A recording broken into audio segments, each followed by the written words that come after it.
is my country of Kazakhstan. It locates between Tajikistan, Kyrgyzstan, and assholes Uzbekistan. He is my neighbor, Nursultan Tuliakbay. He is paining my assholes. I get a window from a glass, he must get a window from a glass. I get a step, he must get a step. I get a clock radio, he cannot afford. Great success. Hey, what's up, fellas? We've got Maya, a comrade from Kazakhstan, on today to talk about Kazakhstan, communism, things like that. Do you want to introduce yourself? Yes, hello. So I'm Maya. I was born and raised in Kazakhstan and I still live here. I was actually born in Kaz, SSR, but now it's Kazakhstan. And I'm 37, so I was actually born during the Soviet time. And I'm excited to talk to you guys about it today. Nice. Do you remember anything about it during its Soviet period during your early childhood? Well, yeah, the 90s were largely influenced by the Soviet Union. Obviously, a lot of the infrastructure and what we had going on, like schools, hospitals, roads, everything, was built by the Soviets. So even after the collapse, we still gained a lot, right? So a lot of the teachers obviously got the Soviet education. So yeah, I still was able to inherit a lot of the good things that the Soviet Union gave to us. Obviously, nowadays it's a very controversial topic because there's a lot of anti-communism happening here in Kazakhstan now. So, yeah, a lot of people will not tell you that what happened here during the Soviet Union was great because they just listen to the radio free. We actually have Radio Free Asia present. It is called Azadtik, so you may be able to see it represented even in English. So if you're interested, I can share a link with you later. So yeah, a lot of people will bash the Soviet Union and talk about how it was just a different type of imperialism. And I'm sorry if you can hear my cat yelling in the background. It's okay. I can, but it's kind of cute. Yeah, I don't know why he got excited, probably to talk about this as well. But But yeah, when I was born in 1987, so when the dissolution happened, I was like 5 years old. So I do remember some things pretty vividly. For example, the devaluation of our currency of rubles in the beginning of the 90s, like 1993, I think. I remember having this little stack of rubles that I was like picking up and just saving up to buy something for myself. And then my parents were like, well, this doesn't mean anything anymore. And I was like, how is that even possible? You told me it was money and it was worth something. And I remember my parents just laughing kind of bitterly about it. So that was one of my core memories, understanding that money actually can stop meaning things, right? So it used to mean something, but it no longer does. So, and obviously, I was actually born in a smaller town. It is pretty. They've been pouring money into it lately because it's an oil town, Okay. but it's in the west of Kazakhstan. It's actually in the European, quote unquote, part of Kazakhstan. But then we moved to Almaty, which used to be the capital, Almaty, it used to be called, because my mother was born here. So we moved here when I was 3 years old. So I kind of consider myself more of the Almaty person. And but yeah, I can tell you a lot of stories about my childhood and about all the advantages that I've personally gained. Even the house I live in right now, it was built in 1969, and you can insert any kind of jokes here if you want. 60, 69. Haha, funny number. Okay, but continue. Okay, yeah, but and it still stands strong. It's an old house, but it was the way the Soviets built was they even though many of these houses were temporary, like they wanted to build better houses later, but a lot of the times they just didn't get a chance to do that because of the dissolution, etc. So but the fact of the matter is, a lot of the infrastructure, even though it's crumbling because it's old, it still stands, which goes to show that they build things for the people. They build things to last. They didn't just build to gain something for themselves like they do nowadays. Yeah. I find that all very fascinating. Oh, what's the house like? Is it an apartment or is it like solid? Is it on the ground? It is an apartment. Yeah, it's a five-story house, and it's a pretty unique one. It was built by the architects of Almaty. They were building these apartments for themselves, so it's a pretty unique house. It is, you've probably heard of the paneling kind of building that the Soviets used. Very famously, people attribute this to Khrushchev, right? That he built those panel houses that was kind of like a Lego type of thing. It's just that those big panels were brought in ready to go, and then on site they would just construct them to put them together, kind of like a little Lego set. But this was actually a European architect who came up with this idea, and then the Soviets invited him to because they wanted to build faster. But the house I live in is unique in this regard. It has some paneling, it also has some brick walls. It's a very interesting house, actually. There are no other houses like this in Almaty, but we do have a lot of very interesting architecture in Almaty, and it's unfortunately a lot of these houses are now very old. So there is a plan in the next couple of years of demolishing a lot of these older houses because they're old, like they're 50, 60, 70 year old. Um, Yeah, absolutely. You can continue. I'm sorry about that. no, that's fine. Yeah, so and the thing is, so I did not pay for this apartment that I live in. It's a pretty nice one, two-bedroom, and it's just my husband and I living in here. So I inherited it, quote unquote, just as many people did. And I say quote unquote just because, culturally, our parents and our grandparents, we've all had this idea of, if you can't afford to give your children housing, then go ahead and do that, right? But it was only thanks to the Soviet Union because my parents, for example, when they got married and when I was born, they received an apartment within 1 year of me being born at the end of the 80s. So they got their own little apartment because they obviously did not want to live with the in-laws like many people don't. But that was something they were able to achieve pretty easily even at the end of the Soviet era. So this is something that I always share with people, like, well, did you get to you live in your own little apartment for free because the government was able to provide it for you? And obviously nowadays people don't have such opportunities. So a lot of and you've probably seen the statistics on how in the post-Soviet republics there are a lot of people who own their own house or their own apartment, and that is thanks to their grandparents because they would inherit their grandparents' apartment and then they renovate and will keep living in those apartments. So kind of a similar thing happened to me too. So I consider myself really lucky because I don't, even though this house is old, I mean, we keep on looking at various different parts of it, like pipes, for example. And a plumber, when our pipe was leaking, he came in. He was like, "Well, these pipes are great, actually. Don't change them. There are some parts that need to be repaired, but these pipes are great just because they were made in the Soviet Union." Okay, so the Soviet Union built pretty solidly, and long lasting overall. Like it wasn't like shitty construction like we get nowadays with the like expensive apartments. Yeah, yeah, and I have a lot of relatives and friends who live in modern apartments, and things keep breaking. It's definitely not the same type of building as we used to have. And I lived in different apartments built in the Soviet Union, and they were simple, but they were still fine to live in 20, 30 years after construction.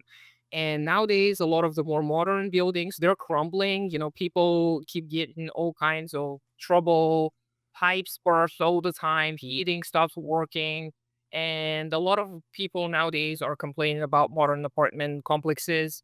And there is a little bit of a segment of the population who actually wants to live in the older Soviet houses because they know that these houses oftentimes will be better. Huh.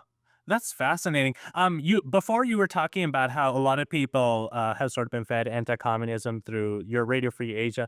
Is that like who usually is that? Is that across the population? Is it like older people, younger people? Who usually parrots this? Well, yeah, younger people have this whole anti-colonialism, decolonization narratives fed to them.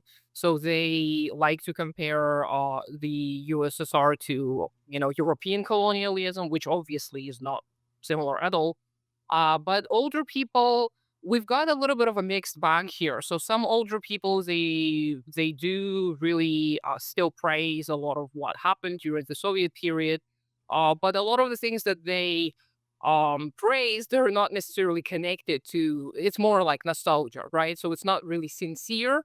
Meaning that they don't necessarily understand what it is. And I'm not trying to like say they're stupid. I'm just saying that because of misinformation and disinformation that people hear all the time, it's hard to like decipher, and hard to understand what's true and what's not. But there is this common thread of people praising the Soviet period and just saying things like a lot of older folks say, right? Like, oh, people used to work much harder. Nowadays, you guys are lazy, right? Like, you don't want to work hard. So it's kind of a similar narrative, like in the state. And they say, like, if Stalin was alive, you guys would not be so lazy, because you would be punished otherwise. So but there is a lot of nostalgia from like my parents' generation. Like my parents are in their early 60s, and people who are a little bit older as well. There is some understanding, obviously. Like some people do say that we were building socialism and communism here, and this was amazing. But there's still a little bit of like conspiracy theories thrown in. It's not as bad, obviously, as in the States. And with the young people, I think there's a lot of confusion still. Again, there is a lot of um want or this longing for the aesthetic, right? Like the Soviet aesthetic is kind of coming back into fashion. People like brutalism, and there is this whole new wave of like post-punk uh, type of music that kind of mimics the 80s, etc. So aesthetically, a lot of the young people may be kind of playing around with the idea of the Soviet Union, but of course there is a lack of understanding, just as I said before. But we've got a mixed bag, right? So there are very different views that people have, and mostly people are just preoccupied with survival. So they don't really have time to form a cohesive ideology of their own. Right, right. Could you give us a just like a very quick, brief history of how Kazakhstan became communist, and just like a little bit of a timeline, if you can? I know that's a lot to ask of you, but the best to your ability. Mhm. Yeah, and I'm gonna insert a little bit of a plug here. If you guys want to learn more about the early history of the Soviet Union, I highly, highly recommend my comrades here at Red Yurt. They have a YouTube channel. I can share a link with you later if you want. Yeah. And How is it spelled? yeah, Red Yurt. So red underscore Yurt, or YURT. Okay. hmm So so they've been working very hard, and I'm helping them whenever I can, and they have a whole history playlist where they talk about the famine. They have a three-part video on the famine. They have a lot about Alash, which was the bourgeois intelligentsia type of party that were fighting against the communists here. They have a lot of very interesting information, and it's all verified with sources.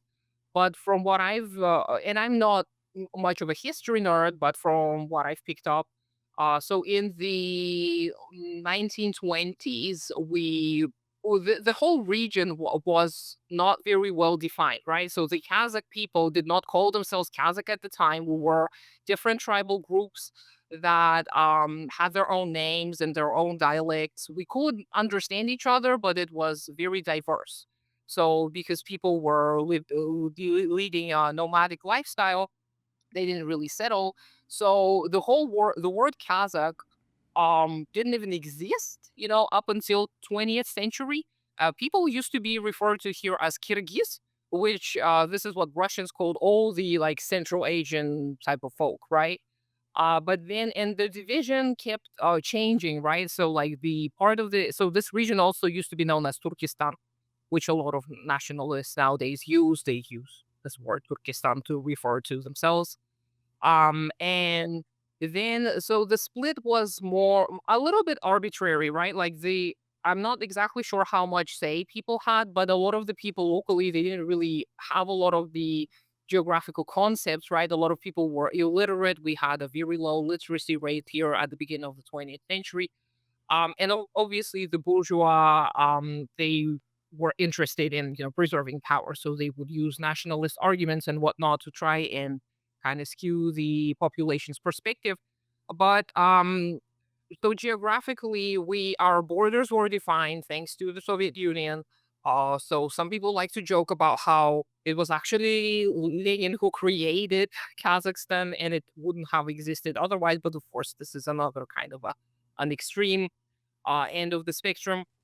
And then, but we do have a lot in common with the bordering republics like Kyrgyz Socialist Republic, which is now Kyrgyzstan, and then Uzbekistan and Turkmenistan. And obviously, we've got the Xinjiang Uyghur Autonomy, which is part of China now. And we used to have like different, all kinds of interesting relationships with all the neighboring tribes, and we used to be taken over right by some people. And then, obviously, before that, the Tatar Mongol invasion and whatnot. But in the 20s, and we didn't have a lot of peasants, we had mostly a nomadic population. So obviously, there was also a mixed reaction to the Soviets. We had some communist leaders here, but the population was kind of hesitant. But as soon as we started seeing kind of like what the Soviets brought to the table, right? A lot of people were on board, right? A lot of the peasant, not the peasant, but like the simple population, the people who kind of worked to survive, right? They started siding with the Soviets because they could see where their interests lie. And Sorry to cut you off, but what level of development were people at? Were they still sort of tribal and nomadic, walking around, or were they at a level of farming and peasantry? yeah, the level was nomadic, so people would move with their cattle and horses from place to place. Settlements were temporary, so this is where the word yurt comes from, right? Yurt is a type of a house, a temporary dwelling. So people did not grow much food at all. They would trade with other peoples for like fruits, vegetables, and like salt and stuff like that. So the level of development, I would say, was pretty low, even if you compare it to like the native populations of the United States. They had different types of agriculture, but as far as I could tell from even talking to like my grandparents and whatnot, Kazakh people did not grow much of their food just because they depended so much on their animals and because they started trading along the Silk Road a long time ago. So they kind of depended on those trade routes and on the Russians as well. So this is why probably it was kind of convenient, I guess, to an extent. And also, obviously, the powers that be, the people who were able to enrich themselves, they were not interested in the development of the majority of the population. Okay. But we did not have, but just one quick thing, we did not have any schools at all. Like there were seminaries, religious seminaries, some Muslim and some Russian Orthodox, but most of the people would not attend school, and we did not have any hospitals, so it was kind of, very much underdeveloped in this regard. Okay, so it would not have been that fun of a time to be like an average Kazakh. Yeah, yeah, and with women too, with the way they treated women was terrible. So women were still considered property. They would be sold off for what they called kalim. So kalim is how so a certain type of amount of something that you give to the father of a woman, and then she becomes your property. So they had very little to no education. They often died in childbirth or different various infections. So yeah, it was not a great time to be a woman at the time. Okay. Okay, cool, cool. You can continue from where you were. I believe like Russia is like interacting with them after the revolution. Mhm. And there is a great video, by the way, that I can share with you later as well, which we've actually translated into Russian from English. One of the comrades at the Marxist Project, made this great video about the so-called Korenizatsiya, which was the nationalization, kind of like nationalization or indigenous. Okay, so it was a kind of an affirmative action initiative that the Soviets introduced to a lot of the what they call the minor peoples, right? So all the non-Russians, because they saw that and if you read Stalin's like on the national question, he kind of talks about this in there as well, and Lenin kind of shared in this.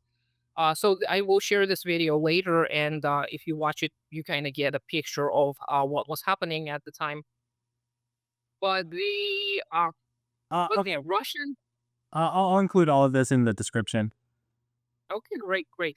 So yeah, the way we've interacted with the Russians, like we had the history of interacting with Russians, and we had Russian imperialism before the revolution. And but even then, the colonization was kind of different. Like the Russians would oftentimes just like build forts, military forts, and just leave and come only when they needed to like squash some kind of rebellions or do some kind of military action that was necessary for them. It was not great, obviously, it was terrible. But after that, the initiatives and the funding for the development of the local cultures started pouring in. So whatever the Soviets could, they gave to the minor peoples to develop their language, to develop their culture, to build schools, to build higher education institutions, theaters, hospitals, infrastructure, etc. So one of the first projects in Kazakhstan was the building of the Turksib road, which would connect us basically to the farther parts of Russia. And it took a long time to build this road. It was a very long term process, and it was a railroad. But ultimately, even when the road was built, there was this order from the Russian Soviets that 50% of the hired workers on the building of this road must be local. So they had those initiatives from the get go. And then there were even cases when there was some Russian chauvinism happening sometimes. So they would punish some of these Russian chauvinists very severely up to execution. Like they executed some of the Russian chauvinists who were acting superior to the local population. Obviously, Russian language still became the language of international exchange, but Kazakh language used to kind of not really have a writing system. Obviously, there are a lot of people nowadays who are like, "No, we've always had a writing system," but it's a complicated history. When you start looking into like Islamization of the region, there were some Arabic influences, maybe even some Farsi influences coming from like Tajikistan, but we did not have a cohesive writing system up until and at first they used I think Latin letters, and then they went to Cyrillic letters, which we still use for Kazakh language. They tried briefly in the last few years to go to Latin again, but the vast majority of the population were like not taking it. They were like, we can't do that again. We can't like learn a new language, basically. And so they decided to switch back to Cyrillic just because it's more comfortable for everyone. But there was a huge input from the Russian Soviets and the local Soviets to make sure that local people had as much say as possible in all the local elections, local political movements. It was not perfect. It was not great. There was still perhaps an overrepresentation of the Russian speaking, Russian educated intelligentsia, but that was kind of a given at the time, just because a lot of the local population didn't have access to education. And the word red and the phrase red yurt, by the way, also has the history. The reason why the comrades locally decided to choose this name was because it was an initiative from Kazakh communists in the 20s and the 30s to try and educate the population and to kind of advertise the communist ideas. So the red yurts were those little like horse-driven carriages where women, communist women, and sometimes men, they would drive around little villages, little settlements, and they would just talk to people and give them resources, give them little pamphlets about hygiene and kind of bursting some of the myths about childbirth and childbearing, like you should not beat up your kids, right? And you should wash your hands, etc. And they've also provided resources, and they like agitated women to go and receive education, to go to school and learn to read, etc. So this was why our comrades decided to pick this name, because we kind of are trying to do the same thing. We're trying to like educate the population about the benefits of communism and how it is actually a science. Hell yeah. Hell yeah. Yeah, that's fucking cool as fuck. Um, does everybody understand, like, when you say red, you're like, what you're talking about?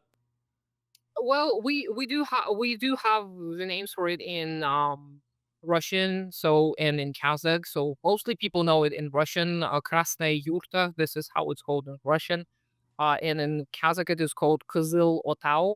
And my Kazakh is not great. My father is Kazakh, but I was taught Kazakh kind of sporadically, and we did not invest much in Kazakh education in the 90s, unfortunately, again, which goes to show that in the Soviet time, they would put a lot of resources into the development of the language and the culture. But in the 90s, when we became independent, quote unquote, all the funding stopped, right? And a lot of Kazakh teachers, they really suffered from lack of resources, lack of textbooks. So I had all kinds of crazy, like self-published textbooks that had a lot of mistakes, and a lot of my Kazakh teachers were very frustrated. So unfortunately, I did not learn Kazakh well enough.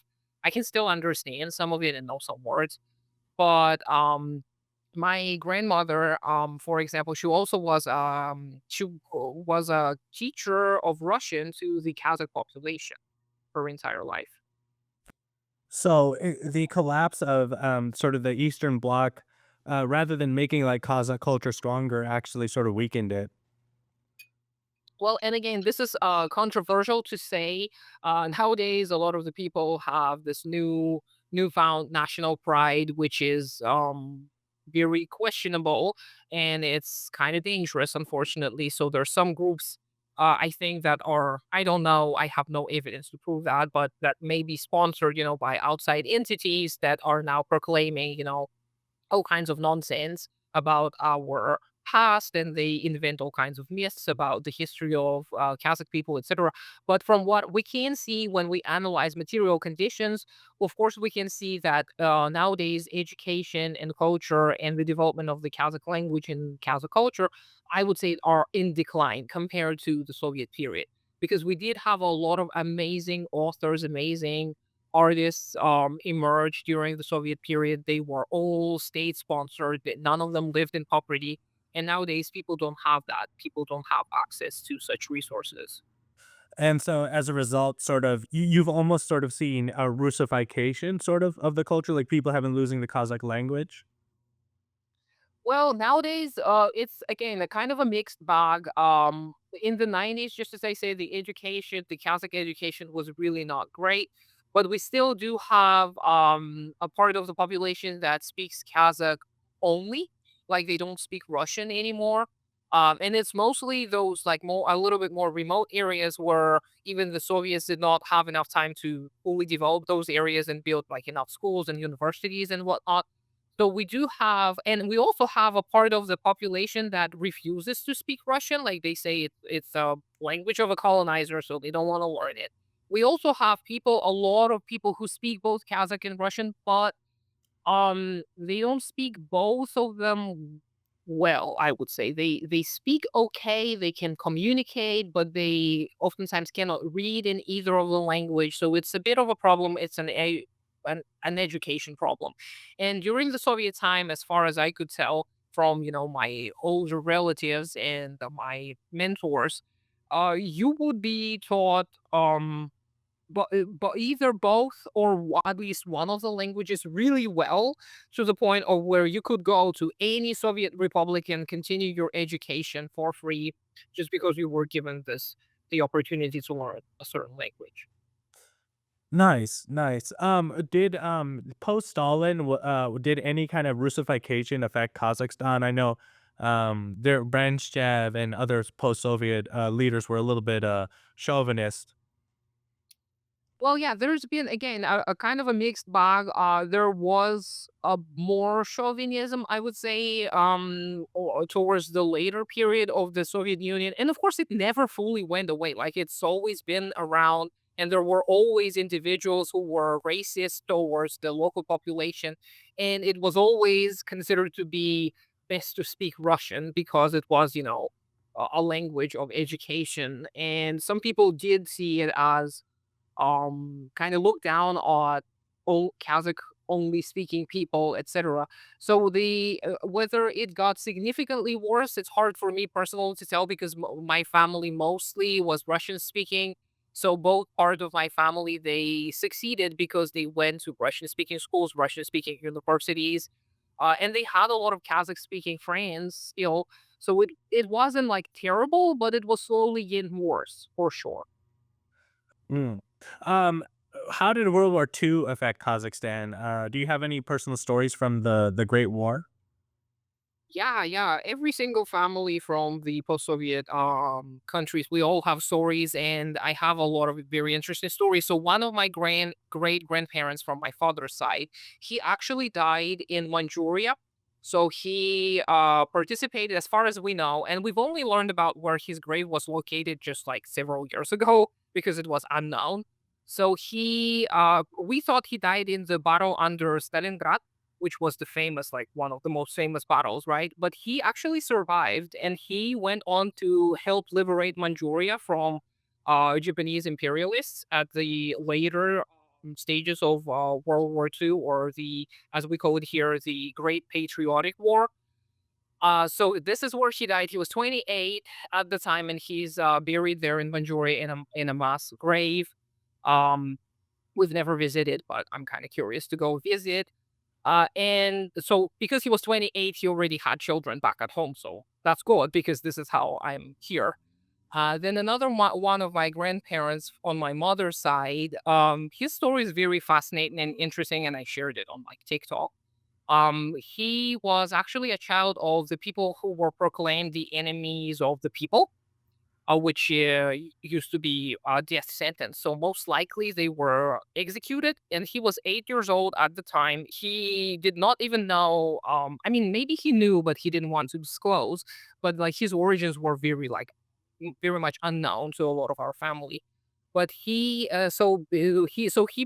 up in foster care in the Soviet Union. So when he turned 16, the Great Patriotic War started. So he enlisted in order to, as they used to say, like wash the shame away with blood, or whatever the phrasing is. So to kind of like rid himself of this title of the son of the enemies of the people. And he got injured during the Great Patriotic War. He was disabled for life. But when he came back, he actually lived his whole life in Kyrgyzstan, in Kyrgyz Soviet Republic, but he became a communist. So, and he actually told a lot to my mother and to his other grandchildren about communism. And he always praised what the Soviet Union did. He was like, look at everything we have. I was raised in poverty. Well, he didn't remember his early childhood. He was like, but look at everything we've got now. And he was, um, kind of a pillar of his community, little community, and he remained communist up until he died. But I didn't get to know him because, yeah, because he died. Then my grandparents, they were all peasants, and they all were able to come to a bigger city and receive free education. And my grandmother used to tell me that she came to the city barefoot, and she was 16 years old, and everybody called her, and I'm gonna use a slur because that's what they used to say, they called her a gypsy.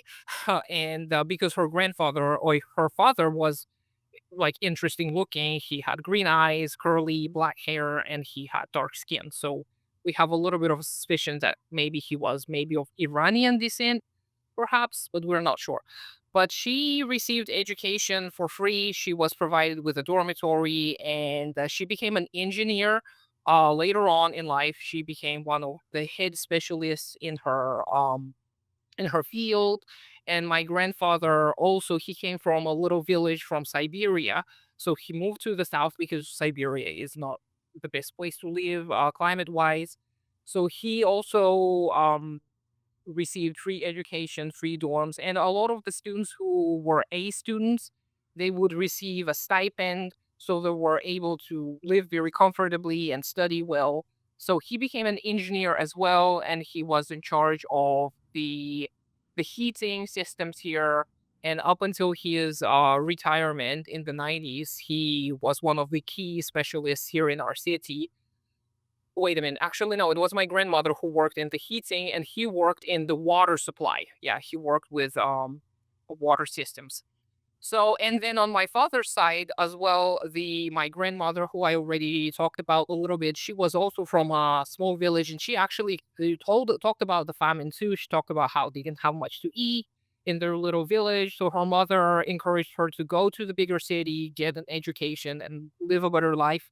And my grandmother actually did not have an easy time studying in a bigger city. She came back to the village and she was like, I don't want to, it's too hard. I just can't. It's too hard to learn a new language. And her mother, and all of my grandparents died. So, this is why I'm kind of sharing their stories. So, my great grandmother allegedly dragged my grandmother by her hair to the train station. And she said, you're not going to live the same life I lived here in, being a dirty peasant. So you go on and live in the city and you must have a better life.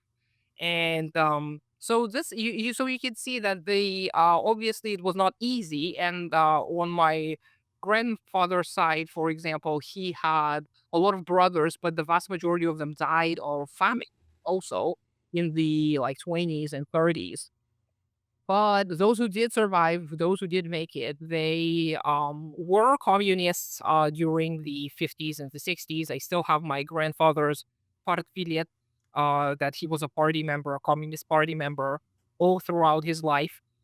So yeah, it obviously benefited all the people who survived all the terrible conditions. So it really seems like that jump to communism led to like a little bit of anxiety within Kazakh society. It was such a rapid shift from, this like more nomadic lifestyle to this like very highly developed industrial lifestyle. Would you characterize it as that? Like a little bit of anxiety at just how fast everything shifted? Well, I probably would say there was a lot of uncertainty and a lot of hesitation and fear because people obviously didn't know what was coming, and because of the civil war which was ongoing. Because the imperialists also funded during the civil war.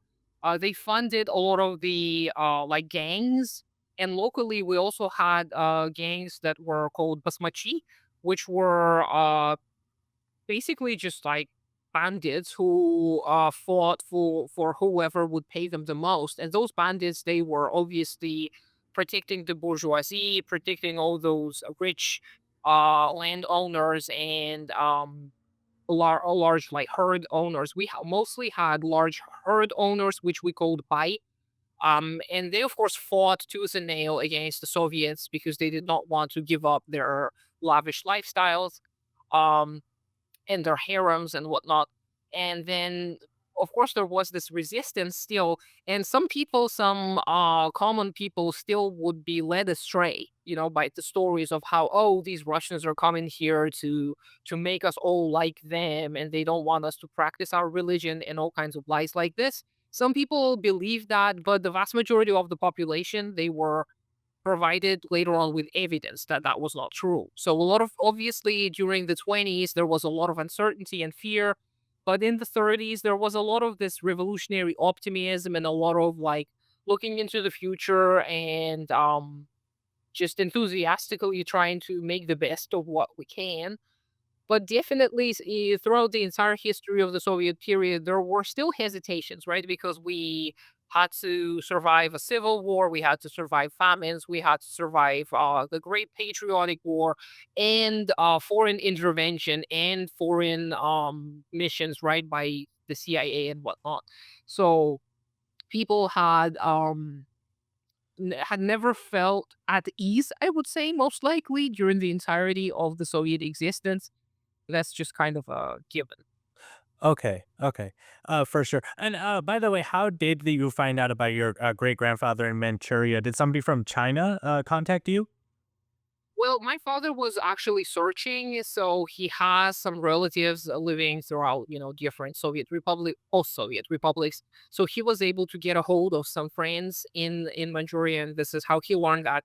And yeah, so I don't know much about that. Um, but he just did send me some of that info a few Oh, years ago. okay, very nice. So Kazakhstan during the Soviet period, there was uncertainty, but people got free housing, they got an education, they got a lot of amenities and taken care of. What is the modern day state of Kazakhstan? What are the biggest issues that Kazakhstan faces? What did it really lose in that Soviet collapse? Did it gain anything? Well, obviously, I'm going to be very biased, right? But I would say where everything is just crumbling to pieces, the infrastructure is crumbling. I personally don't think we gained anything. Uh, but yeah, so everything that we've built during the Soviet Union, it is not eternal. So as it crumbles, the modern attempts at fixing it all, they usually fail. And in the 90s, we had a terrible period of just like rampant, like very chaotic grab for resources. Like people were creating all these kind of schemes to scam people.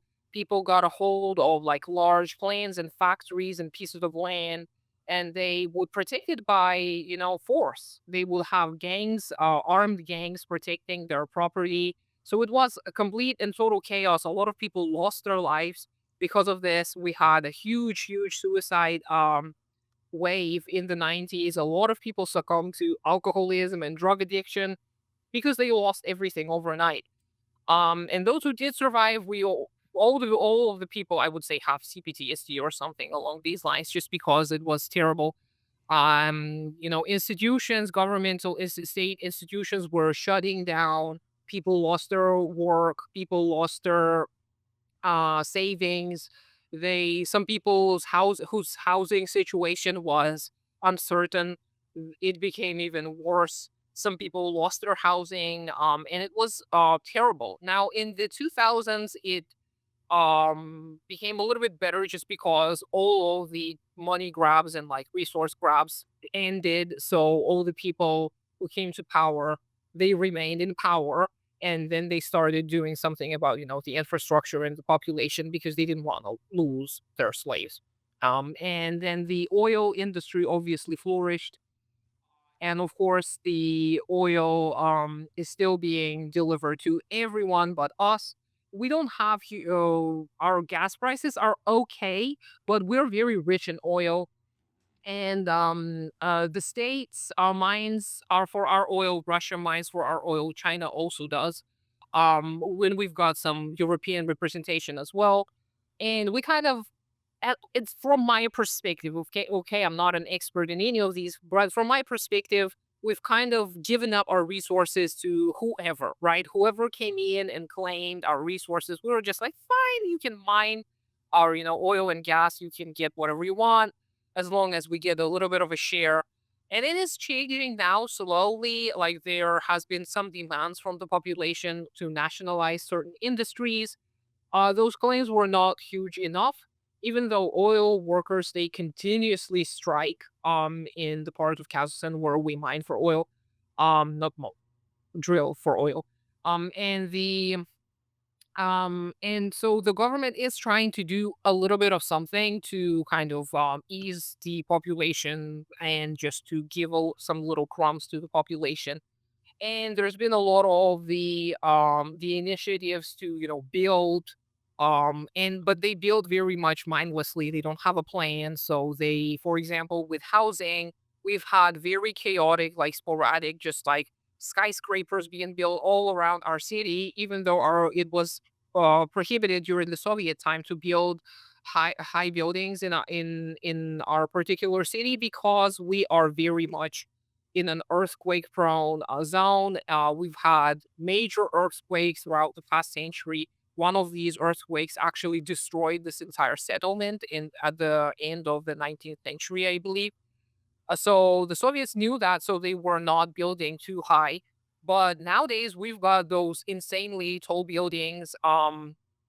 And it's dangerous. It's really dangerous because if we get a major earthquake, it always going to come just down crumbling.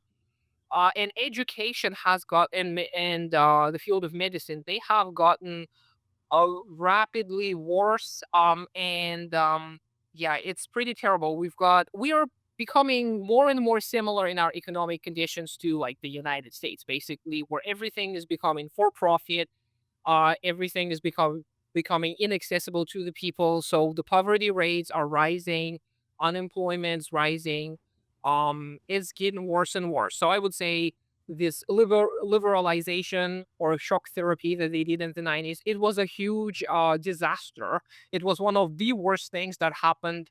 I would personally argue it was worse than a lot of the famines because a lot of what happened here was preventable. Like many of the famines in these lands before were not preventable, but a lot of the things that happened in the 90s, the beginning of the 2000s, it was preventable, but nobody did anything. So yeah. For the buildings thing, is it one of those situations where there are like safety codes there, but nobody follows them and everybody looks the other way? Yeah, yeah, yeah. We've actually been had some cases where we've invited some Turkish architects who were boasting that they were experts on in building, in earthquake prone zones, and then later, there was a devastating earthquake in Turkey, and everything just crumbled. And all of our experts, they looked at that data and they were like, "Oh no, we've let those people build here. What have we done?" And since then, they've restricted some of that, and they started allegedly following some of these restrictions more closely, which I hope they did because otherwise, there's going to be, a terrible disaster may happen here. Of course, of course. What is the ruling party of Kazakhstan, and what is their like politics that would you describe them as, like center left, neoliberal, right wing? It's neoliberal, and we had one president for like the longest time who used to be a part of the Communist Party, but he was an opportunist. But then we've got our new president, which, um, well, and I should be careful, right? Because I don't have much to say really about our current ruling party apart from that they're neoliberal. They observe the interest of the bourgeoisie, and that should tell you enough, right? Yeah, no, of course. What is the state of the communist movement or left in general in Kazakhstan in the modern day? Well, we do have some communists, right? And again, we're trying to be a little bit more cautious just because of what's been happening in Russia with a lot of the Marxists, even like book clubs. Some of them were cracked down on and arrested for just, gathering and reading Marxist literature, even though there are no anti-communism and anti-Marxism legislation in Russia yet. So we're kind of, be trying to be a little bit more careful. So some people may not be very open about being a communist, but we do have a little bit of some organizing efforts. Obviously, in major cities, we've got more people, but generally, since we don't have a big population, everything is going to be smaller. Even though we occupy a huge piece of land, there are very few people, but we do have some comrades around who are very much interested in helping in whatever they can. We're kind of we need to start everything from scratch. So we've tried different things over the years, and we will keep on trying. Everything is we don't ever call for violence. We don't ever call for the overthrow of the regime. Just let it be known and put on record that I never call for violence, and I am all for peaceful resolutions if possible. Okay. Okay. Yeah. Yeah. Let's get that on the record. Of course, we don't want it's for the FBI man who's listening right now. What are the biggest issues facing the working class people of Kazakhstan? I know you mentioned the oil rig strikes. Is there any other major working class movements going on? Well, if you've heard about our January uprising, it's been called different things. It happened in almost 3 years ago in January. We had this very spontaneous working class uprising. People just took to the streets and they gathered in thousands. And here in the former capital, and in the capital as well, in some other major cities, people just took to the streets and they started demanding economic reforms. And they also wanted the former president's family to give up all the resources that they still held on to.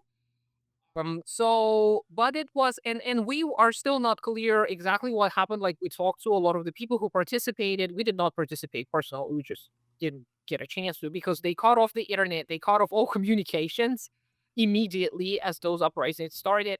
And we did not know what to do. And on the second day, there started, the military suppression started happening.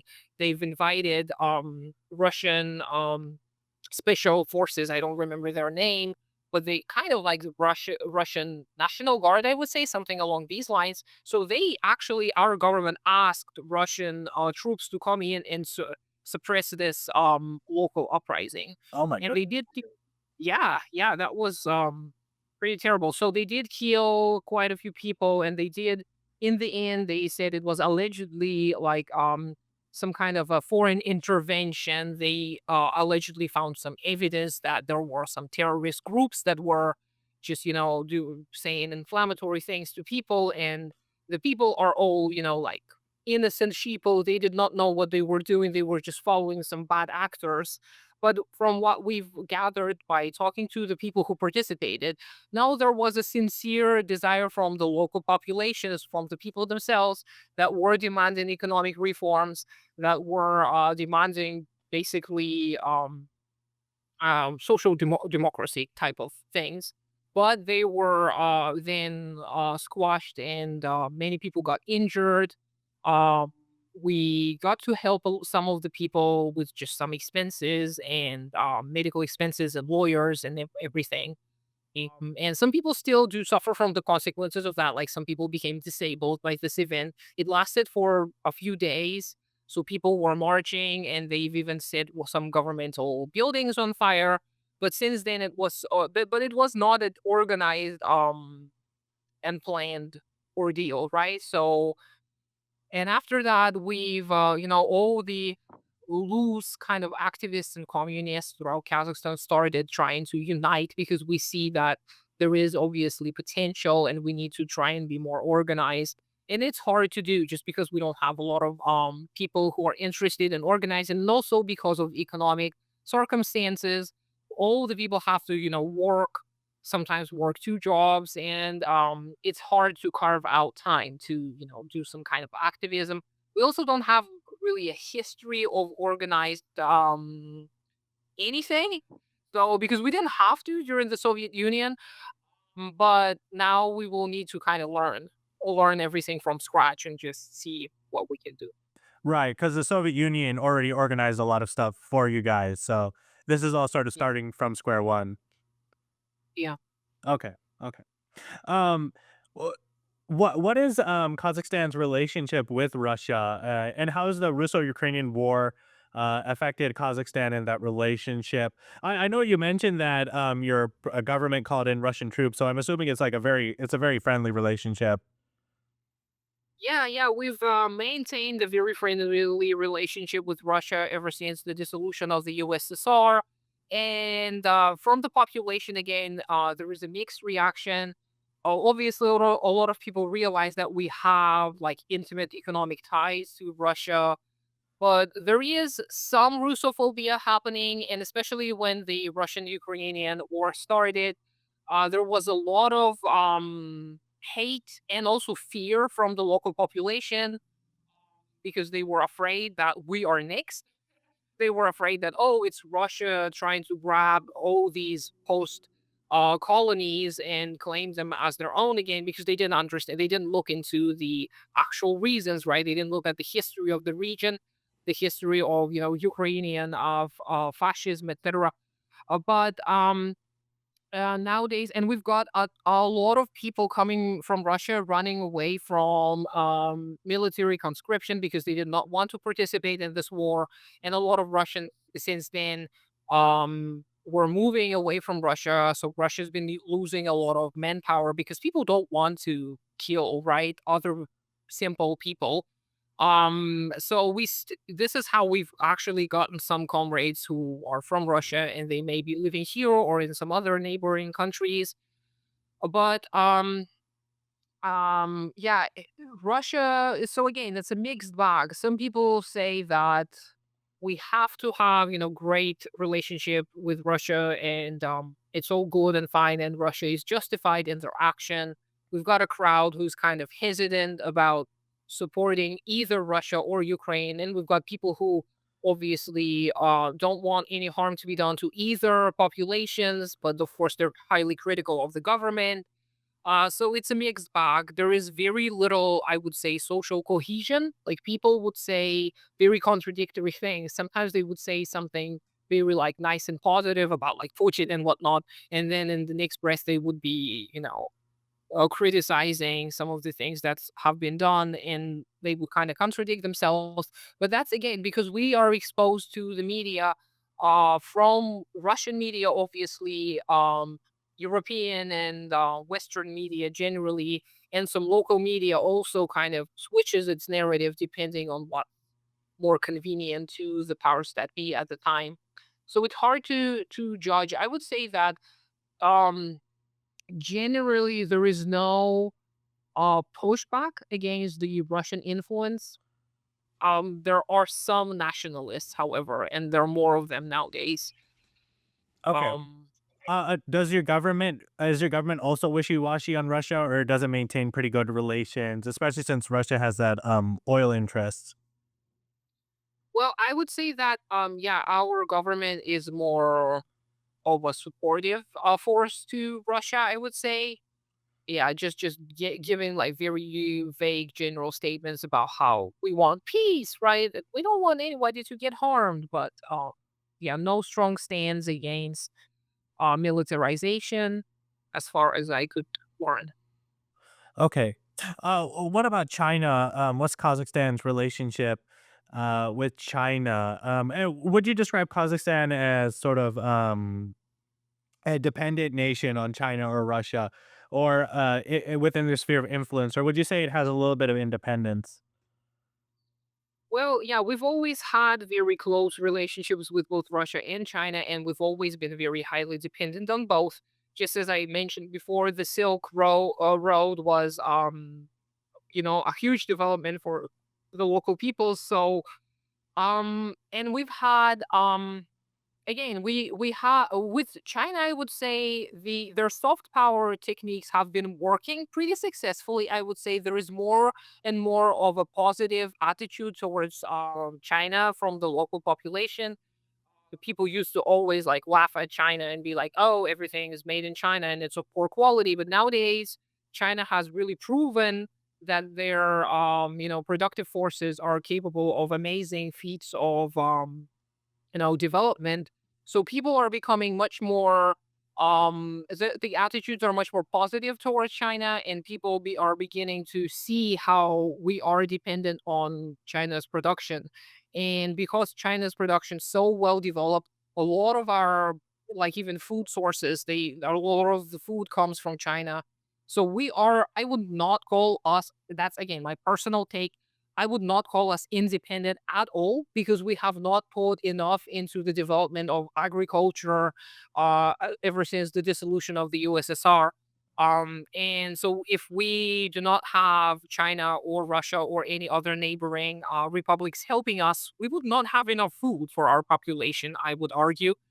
And the relationship with China, China's been put a lot of effort, as I said before, to improve the relationship with its neighbors. And I personally commend them. I think that they've done a ton for the development of the region. There's been a few, and of course, it's hard to tell. Obviously, China uses some of our natural resources, but it's not doing it as far as I could see.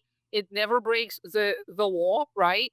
the Chinese companies are still subject to the local law. So whatever kind of trouble we may get, we've got to take it up with our own government, right? If we don't like something, we need to work on our labor code.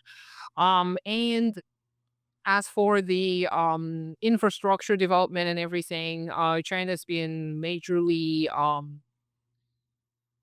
putting resources into developing infrastructure between all of its neighboring republics, and I'm kind of hoping that we're next because I saw some of the developments that China did at some places, and it's pretty amazing.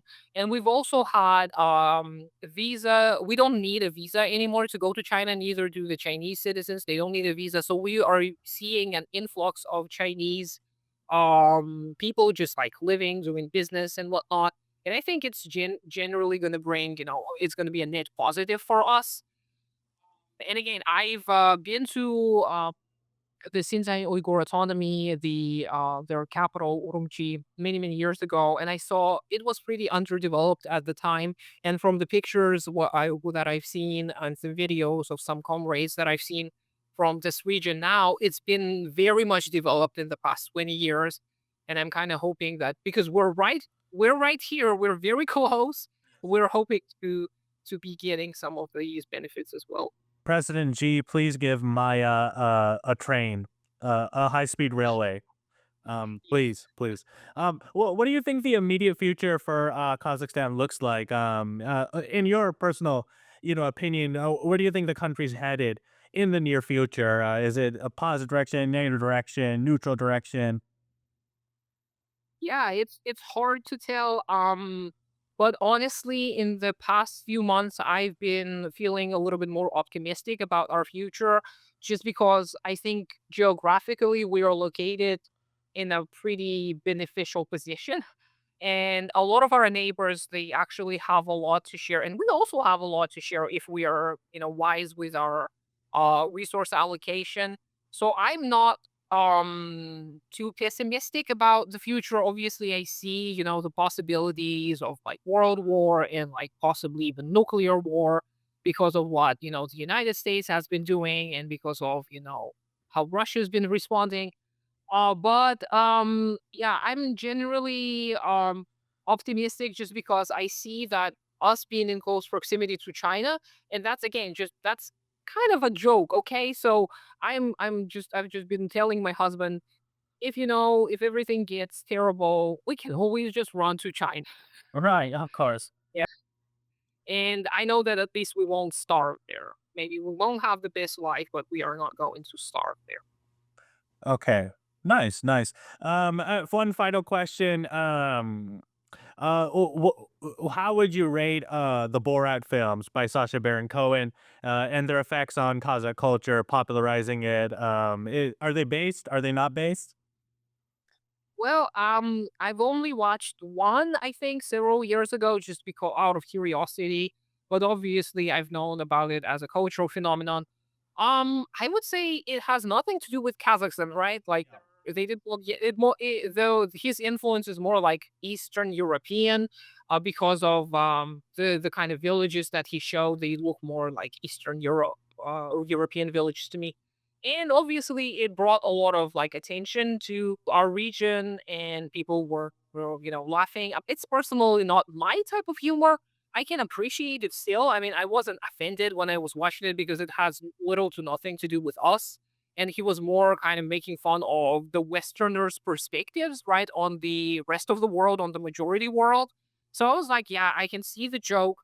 And obviously, I'm not very supportive of this person just because I think he's a Zionist as far as I. Yeah.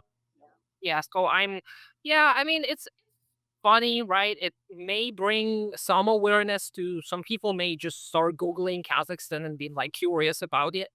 But yeah, overall, some people got really offended, but I don't think a lot of people like held a grudge. They were like, okay, that's just stupid humor and that's it. Oh, absolutely. I think he would just randomly picked a country on the map, and he was like close enough. He didn't even realize he was in Central Asia. He thought he was like in like a Eastern European country or something like that. Um, anyways, Maya, thank you so much for being on our podcast. It's been a joy talking to you. Where can the people best find your stuff? And do you have any final words? Yeah, thank you for having me. It was really fun sharing all of this with you. Yeah, I do have a YouTube channel, PeaceLaborMay, and I can drop the link as well together with those other links that I mentioned today. And I'm also on TikTok. I don't know how long I'm going to continue being on TikTok, but I'm just because I'm kind of mostly because I'm kind of my audience is primarily English speaking, right? So I'm not sure if I should start a new channel, maybe. I'm not sure. But I will drop some of those links as well. And yeah, thanks for having me. Yeah, of course. You have a good one. You do the same. Uh, da, da.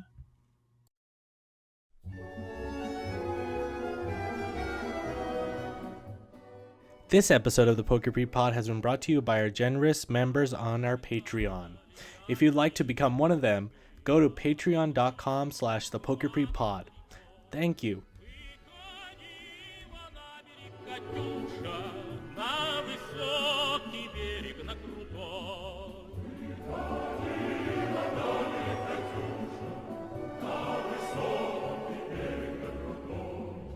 What the fuck?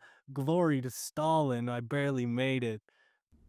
And a special shout out to our Marshal of the Soviet Union member, Matthias T. If you'd also like a shout out, please consider subscribing to our Patreon, where you can also get episodes up to a month early.